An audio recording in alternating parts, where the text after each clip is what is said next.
Assalamualaikum warahmatullahi wabarakatuh. Hai semua, di video kali ini kita bikin kue lapis. Bikinnya super gampang banget, cuma diaduk-aduk aja langsung jadi. Buat teman-teman pencinta kue lapis, wajib cobain resep yang satu ini, dijamin pasti bakalan suka dan bikin lagi. Kue lapis ini cocok ya buat teman-teman jadikan ide jualan, isian snack box ataupun suguhkan bersama keluarga tercinta. Bikinnya mudah, rasanya enak, yuk kita bikin sama-sama.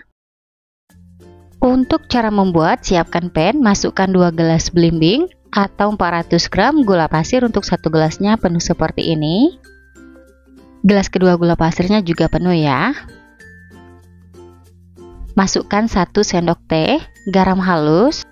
Lanjut masukkan 6/2/3 gelas belimbing atau 1600 ml santan untuk 1 gelasnya penuh seperti ini. Gelas kedua santan penuh. Gelas ketiga santan penuh.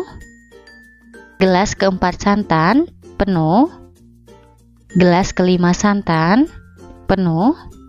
Gelas keenam santan penuh.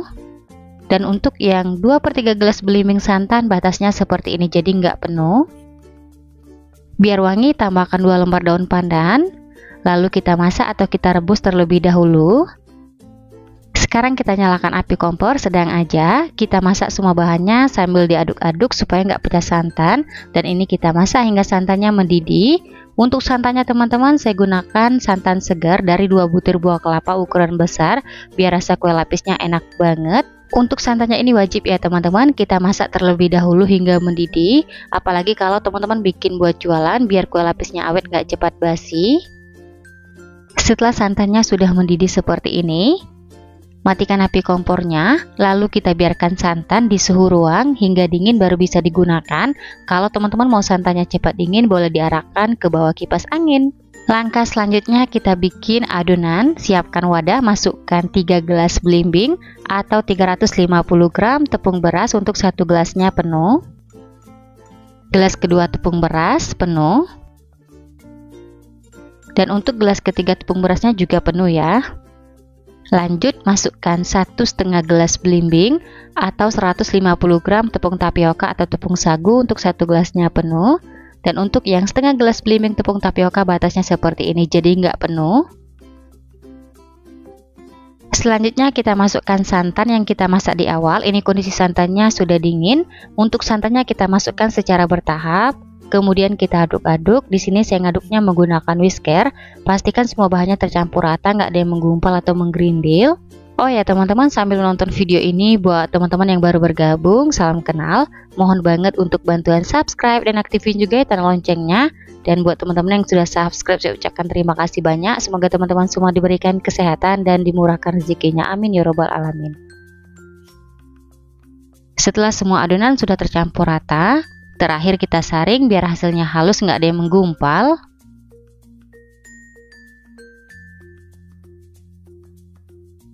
Setelah adonan disaring, selanjutnya kita bagi 3 adonan. Untuk adonan pertama kita masukkan warna hijau muda secukupnya. Kemudian kita tambahkan 4 tetes pasta coklat. Ini bertujuan biar adonan warna hijaunya cantik, nggak terlalu ngejreng. Lanjut di adonan kedua, 660 ml kita masukkan warna pink secukupnya aja. Kemudian kita aduk-aduk hingga adonan hijau dan pinknya tercampur rata. Di tahap ini untuk tingkat kecerahan warna adonan sesuai selera. Kelihatan teman-teman hasil adonan hijaunya cantik ya. Oke, kedua adonan udah tercampur rata. Lanjut di adonan ketiga, 660 ml kita biarkan putih. Di sini biar putihnya lebih cerah, kita tambahkan setengah sendok teh warna putih makanan. Untuk warna putihnya kita larutkan dengan sedikit air panas, aduk-aduk hingga larut, lalu kita campurkan ke adonan. Untuk penambahan warna putih ini opsional ya. Kalau teman-teman nggak punya di rumah, nggak apa-apa, nggak dimasukkan. Tujuan kita campurkan biar lapis putihnya cerah, nggak buram. Oke teman-teman, ketiga adonan udah ready, lanjut kita kukus. Sekarang kita siapkan loyang. Oles loyang dengan minyak goreng tipis-tipis saja hingga rata. Untuk loyang yang saya gunakan ukuran 20 x 20 dan tingginya 7 cm. Jangan lupa bagian pinggirnya kita oles rata biar nanti setelah kue lapisnya mateng mudah dikeluarkan. Setelah loyang dioles rata, adonan yang pertama kita kukus lapis hijau sebanyak 6 kali. Untuk per lapisnya 110 ml. Lanjut kita kukus. Sebelum digunakan, kukusan sudah kita panaskan hingga mendidih. Jangan lupa tutup kukusan dilapisi dengan serbet biar uap air nggak menetes di atas kuenya. Kita kukus untuk tiap lapis adonan selama 5 menit atau pastikan lapisannya ngeset ya. Untuk apinya kita gunakan sedang cenderung kecil, jangan terlalu besar supaya permukaan lapisnya tidak bergelombang. Setelah 5 menit kita kukus, sekarang kita lihat atau kita cek dulu. Teman-teman bisa sentuh lapisannya menggunakan ujung sendok seperti ini. Kalau udah mengeras atau udah set, barulah kita masukkan lapis hijau yang kedua. Nah, ini berlaku untuk tiap lapis adonan biar lapisannya nggak ambiar. Kemudian lanjut kita kukus selama 5 menit. Setelah 5 menit kita kukus, lapis hijaunya udah set atau udah mengeras. Sekarang kita masukkan lapis hijau yang ketiga.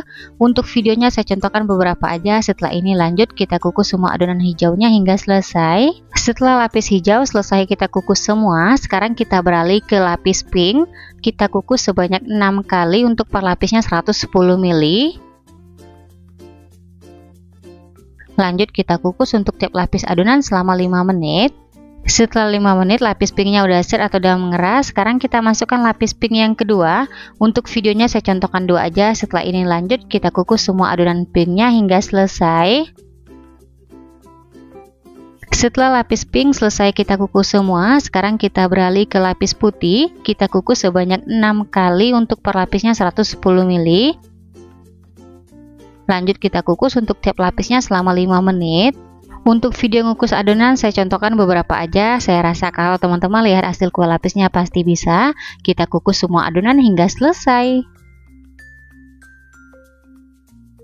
Setelah lapis demi lapis kita kukus, sekarang kita masukkan lapis putih yang terakhir atau ke-6. Untuk per lapisnya sama 110 ml dan untuk adonan lapis yang terakhir kita kukus selama 20 menit. Setelah 20 menit kue lapisnya udah mateng, selanjutnya kita angkat, kita keluarkan dari kukusan, kemudian kita biarkan dulu kue lapisnya di suhu ruang hingga dingin. Setelah kurang lebih 2 jam saya biarkan kue lapisnya di suhu ruang, ini udah dingin. Sekarang kita keluarkan dari loyang, bagian pinggirnya kita sisir menggunakan spatula tipis. Nah, gimana nih teman-teman, mudah kan bikin kue lapis yang ini? Dan untuk hasilnya setelah kita keluarkan dari loyang seperti ini kelihatan. Perpaduan warnanya cantik banget, cocok buat teman-teman jadikan ide jualan. Langsung aja kue lapisnya kita potong. Jangan lupa pisaunya dilapisi dengan plastik biar nggak lengket. Untuk satu resep kue lapis ini kita potong menjadi 3 bagian, tapi di sini saya potong 1 bagian dulu. Setelah itu kita potong lagi kecil-kecil. Nah, gimana nih teman-teman, mudah kan bikin kue lapis yang ini? Dijamin resep yang ini anti gagal, rasanya enak, cocok buat teman-teman jadikan ide jualan, isian snack box ataupun suguhkan bersama keluarga tercinta. Yuk teman-teman cobain di rumah. Setelah kue lapisnya dipotong, untuk hasilnya seperti ini kelihatan. Perpaduan warnanya cantik banget, cocok buat teman-teman jadikan ide jualan. Untuk satu potong kue ini bisa dijual di harga 2 ribuan atau disesuaikan aja dengan bahan-bahan yang dipakai di rumah. Langsung aja saya cobain. Bismillahirrahmanirrahim. Untuk rasanya dijamin super enak banget, lembut, legit, manisnya pas, recommended buat teman-teman cobain di rumah. Oke, sekian dulu video dari saya, semoga suka dan bermanfaat. Terima kasih udah nonton videonya hingga habis. Wassalamualaikum warahmatullahi wabarakatuh.